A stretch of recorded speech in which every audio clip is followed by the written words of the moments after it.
और आपको टिकट की कीमत याद नहीं? जी। और आपने ये टिकट खरीदा कब था?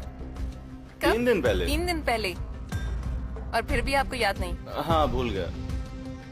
तो गाइस, बहुत बड़ी खबर सामने आ रही है। आप भी अगर फॉरेन कंट्री में काम करते हो या फिर इंडिया से कहीं भी बाहर काम करते हो, आप यूरोप कंट्री में हो या फिर आप गल्फ़ कंट्री में, Oman, Qatar, Saudi, Bahrain, Dubai, या फिर कहीं भी आप अगर प्रवासी हो, इंडिया से अदर कंट्री जा रहे हो काम के लिए या फिर ऑलरेडी रह रहे हो, तो आपके लिए ये खबर जानना बेहद ज़रूरी है, क्योंकि 3 इंपॉर्टेंट खबर सामने आ रही है। तीनों अपडेट के ऊपर आपसे बात करने वाला हूँ। 2-3 मिनट का वीडियो है, लास्ट तक ज़रूर देखना ताकि आपको पूरी जानकारी मिले।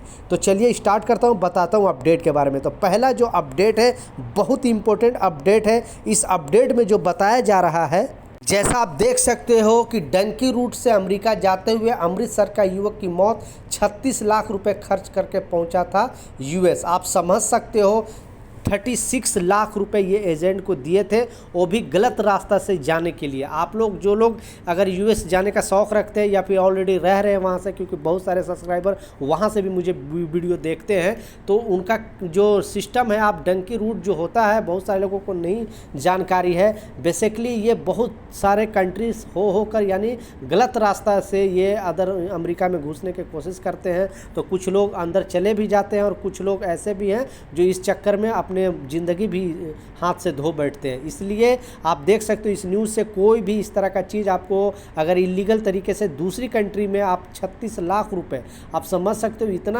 पैसे अगर इंडिया में लगा कर ही कुछ कर लेता तो अच्छा खासा पैसे कमा सकता था। बेचारे घर के गिरवी रख के, ज़मीन को गिरवी रख के, वो किसी तरह से एजेंट के चक्कर में वो सोचा अमेरिका जाकर मैं करोड़पति बन जाऊंगा, लेकिन उनके परिवार भी तहस नहस हो गया, उनका पूरा घर भी बिक्री हो गया, उनका ज़मीन भी बिक्री हो गया। सारे लोग इनको अदर कंट्री भेजने के नाम पे, लेकिन इनके पेरेंट्स थे, उनको ये जानकारी नहीं थी कि ये इलीगल तरीके से जाना चाहता है, लेकिन एजेंट ने फंसाया और इनको जान भी चला गया और 36 लाख रुपए यानी सारा जायदाद भी चला गया। इनकी माँ बाप मतलब सड़क पर आ गए, समझ सकते हो इस तरह का चीज़ चल रहा है। तो मेरा जो मानना है, आप बिल्कुल इस तरह का चीज़ ना करें। इलीगल तरीके से आप नहीं जाए, कहीं भी आप लीगल तरीके से जाए। इलीगल तरीके से जाओगे, आप देख सकते हो क्या क्या हो रहा है। दूसरा जो इम्पोर्टेंट अपडेट है वो भी आपको सुनाना बेहद ज़रूरी है, क्योंकि आपको मालूम है कि लगभग 18,000 भारतीयों को जब ये ट्रंप का सरकार बना है और मोदी के साथ एक एग्रीमेंट हुआ और बोला कि जो इलीगल तरीके से वहाँ पे रह रहे थे, क्योंकि इलीगल तरीके से तो लगभग 2 लाख से ज़्यादा भारतीय यूएस में रह रहे, लेकिन जो गिरफ्तारी हुई थी 18,000 लोगों को गिरफ्तारी हुई थी। उनमें से लगभग 200-250 लोग यहाँ पे आए हुए हैं पहले खेप में। और जब मोदी सरकार ने बोला था कि जो भी हमारे भारतीय वहाँ पे रह रहे हैं, मैं उनको अपने यहाँ आने का मतलब दावत देता हूँ, यानी अपने यहाँ मैं बुला सकता हूँ।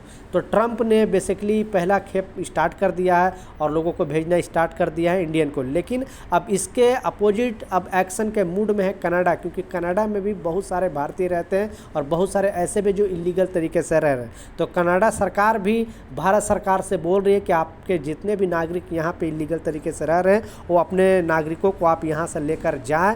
तो बेसिकली जितने भी अब धीरे धीरे सारे कंट्री आवाज़ उठाने की कोशिश कर रहे हैं, क्योंकि बहुत सारे इंडियन दूसरी कंट्री में जाकर वहाँ पे आप दूसरी कंपनी का वीज़ा भी होता है, तो 2 साल या 3 साल 4 साल का वीज़ा जो भी है वहाँ पे काम करते हो, फिर इलीगल हो जाते हो, क्योंकि वीज़ा फिर से वापस करने के लिए आपको पैसे लगते हैं। तो लोग सोचते हैं कि मैं इतना पैसे नहीं दूंगा, फिर इलीगल तरीके से वहाँ पे रहना स्टार्ट कर देते हो। तो आप भी अगर कोई भी कंट्री में रह रहे हो तो इस तरह का चीज़ ना करें, क्योंकि अब सारा कंट्री बोलना स्टार्ट कर दिया है। जैसे मैं बताया, अमेरिका से स्टार्ट हुआ, अब कनाडा कर रही है, और भी गल्फ़ कंट्री के भी अब धीरे धीरे स्टार्ट हो जाएगा कि आप अपने नागरिकों को और भारत सरकार को अपने नागरिकों को बुलाना पड़ेगा, क्योंकि हर कोने कोने में भारतीय मौजूद है। लास्ट जो सबसे इम्पोर्टेंट अपडेट है, क्योंकि आज के दिन फिर एक गिरफ्तारी हुई है। अब बेसिकली ये लोग इटली जाने के नाम पे, 2 शख्स को इटली जाने के नाम पे फ्रॉड वीज़ा मिला। यहाँ से तो ये चले गए, लेकिन जब इटली पहुँचते हैं, फिर वहाँ पे इमिग्रेशन टीम इनका वीज़ा देखती है तो पता चलता है कि इनका वीज़ा फर्जी है। आई डोंट नो यहाँ पे एयरपोर्ट पर क्यों नहीं चेक किया गया, इनका वीज़ा सही से क्यों नहीं जाँच किया गया और इनको छोड़ दिया गया। जब इटली जाते तो फिर वहाँ से डिपोर्ट करके भारत सरकार के हवाले कर देते हैं। अब ये लोग भी काफ़ी पैसे दिए होते हैं। तो मैं बहुत सारे वीडियो में बताया हूँ कि फ़र्जी वीज़ा का भी बहुत ज़्यादा इस तरह का चीज़ चल रहा है, लोगों को अरेस्ट भी किया जा रहा है और लोगों को पैसे भी पानी में जा रहा है। तो आप भी अगर आप गल्फ़ कंट्री या फॉरेन यूरोप कंट्री जाने के शौक़ रखते हो तो प्लीज़ एक टाइम सोचो, जितना पैसा इतना खर्च करके आप अदर कंट्री जाने के लिए सोच रहे हो, उतना पैसे में कुछ ना कुछ आप अपने गाँव घर में शहर में कुछ कर सकते हो। अगर जाना भी है तो लीगल तरीके से सही से सोच ले, जांच ले, उसके बाद ही आप जाए। तो ये कुछ अपडेट था, ये कुछ जानकारी था, मैं सोचा आप लोगों के साथ शेयर करूँ। कुछ सवाल है नीचे कमेंट सेक्शन में ज़रूर पूछे, मैं ज़रूर आपको रिप्लाई करूँगा। मिलता हूँ नए अपडेट के साथ, नई जानकारी के साथ। जब तक जय हिंद।